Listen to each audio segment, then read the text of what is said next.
Assalamualaikum warahmatullahi wabarakatuh. Alhamdulillahi ala ni'matil Islam wal iman wa ni'matit taufiq wal hidayah. Ashhadu an la ilaha illallah wa ashhadu anna Muhammadar Rasulullah. Wala haula wala quwwata illa billah. Allahumma salli ala Muhammad wa ala ali Muhammad. A'udzu billahi minasy syaithanir rajim. Bismillahirrahmanirrahim.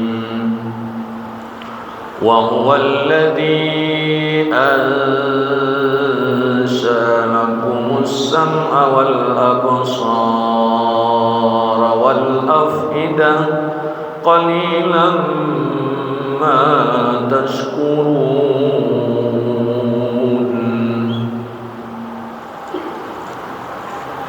Hadirin kaum muslimin jamaah asar rahimahumullah,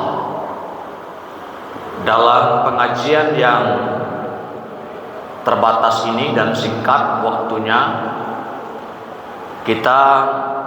mari kita renungkan, mensyukuri nikmat otak, penglihatan dan pendengaran. Kalau ada yang bertanya,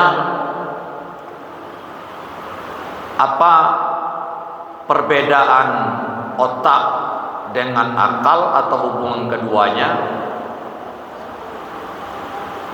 Setiap yang berakal pasti berotak. Setiap yang berotak belum tentu berakal. Kalau ada akalnya, otaknya ada itu. Tapi kalau orang yang berotak, yang ada otaknya belum tentu ada akalnya. Ikan itu ada otaknya, akalnya tidak ada. Manusia itu ada akalnya dan otaknya pasti ada. Secara ilmu medis, otak adalah pusat organ dari seluruh saraf-saraf manusia. Bahkan dalam ilmu medis dikatakan untuk menyatakan kematian seseorang, respon terakhir itu bukan pada jantung, tapi pada otak. Kalau otak sudah tidak merespon sama sekali, reaksi tidak ada, maka itu dinyatakan orang sudah meninggal dunia. Kadang jantung tidak lagi bereaksi, tidak merespon, tapi otak masih merespon. Itu dalam dunia medis, itu orangnya belum meninggal dunia. Maka Allah berfirman dalam Al-Quran surah Al-Mu'minun ayat 78, Dialah Allah yang menciptakan bagimu pendengaran, penglihatan dan hati nurani, tetapi sedikit sekali kamu bersyukur. Bapak Ibu kaum muslimin, apakah ada pengaruh pendengaran, penglihatan terhadap otak? Otak itu kan penerima informasi, penerima respon untuk direspon kembali melalui panca indera. Yang paling banyak merespon jalur untuk masuknya informasi kepada otak adalah pertama pendengaran, yang kedua penglihatan, yang ketiga bisa bau dari penciuman, yang seterusnya bisa juga dari lidah, rasa. Tapi yang paling banyak itu adalah pendengaran dan penglihatan. Jadi sesuatu yang didengar oleh otak itu akan berpengaruh kepada respon otak itu dan akan ditularkannya kembali keluar. Apa yang dilihatnya oleh otak itu, oleh mata itu, direspon kepada otak, itu akan dikeluarkan kembali oleh otak seperti yang ditransfer oleh penglihatan.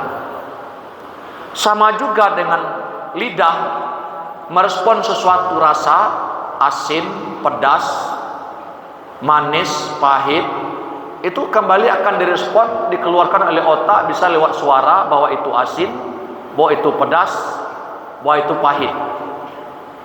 Bisa juga direspon dengan penciuman, bahwa yang dicium itu adalah wangi, harum, busuk, apes, dan lain sebagainya. Nanti akan respon otak adalah akan menyebut kalau itu baunya busuk dan lain sebagainya. Apa artinya? Bahwa apakah itu pendengaran, itu penglihatan, atau itu penciuman, atau itu rasa daripada lidah, dapat mempengaruhi perilaku seseorang yang kemudian dikeluarkan oleh respon otaknya, neuroscience. Nah, maka oleh karena itu, apa yang paling positif berpengaruh kepada manusia, yang paling atas itu dari semua pendengaran, dari semua pengucapan, dari semua penglihatan, yang paling atas itu adalah Al-Quran. Jadi otak apabila mendengar Al-Quran, dia akan mengeluarkan seperti yang didengarnya dari Al-Quran itu. Mata bila membaca Al-Quran, melihat Al-Quran itu, maka otak akan merangkai kalimat-kalimat Quran dalam otak. Kemudian lidah mengucapkan kata-kata firman Allah dalam Al-Quran itu, maka otak akan merangkai seperti itu. Jadi pada baca Quran itu ada 3 aktivitas manusia yang berpengaruh kepada otaknya. 1, pendengaran. 2, penglihatan. 3, bacaan. Bacaan daripada lidah. Jadi 3 komponen ini masuk ke otak dengan transfer Al-Quran. Terbentuklah hubungan-hubungan antara neuron-neuron saraf manusia itu, yang kemudian efeknya adalah otak itu akan semakin sehat. Nah, kinerja otak itu didorong oleh Al-Quran akan menimbulkan, memudahkan akal, mempercepat juga fungsi akal di dalam tubuh manusia.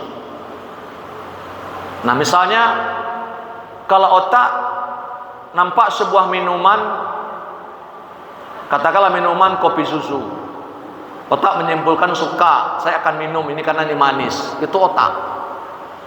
Tapi akal akan merespon cara meminum minuman kopi susu itu, memakai tangan kanan, memakai tangan kiri, memakai sendok, atau langsung diminum pakai piring, pakai gelas, itu adalah akal. Pengetahuan seperti itu dari mana didapat oleh otak sehingga kerja akal itu bagus? Adalah dari Al-Quran ataupun hadis. Kalau hadis mengatakan bahwa minum dengan tangan kiri adalah perbuatan syaitan, bahwa minum sambil berdiri akan merusak kesehatan. Dari mana itu direspon oleh otak dengan kinerja akal? Dari mana akal dapat? Dari Al-Quran dan hadis. Maka edukasinya adalah otak manusia akan lebih sehat kalau sering mendengar bacaan Quran, sering mengucapkan kalimat Quran, sering melihat bacaan Quran. Sebaliknya, dari 3 itu, kalau kebiasaan manusia itu sering mendengar yang bukan Quran, katakanlah musik, cerita, puisi, film, gambar, apa yang dia lihat itu akan membentuk saraf-saraf yang kinerja dalam otaknya itu. Maka kalau orang sering melihat ya sholat di masjid bersih, rapi, maka dia akan terekam seperti itu. Sering mendengarkan bacaan imam yang bagus, kata misalnya Masjidil Haram gitu ya, maka neuron otaknya akan terbentuk seperti itu. Artinya apa?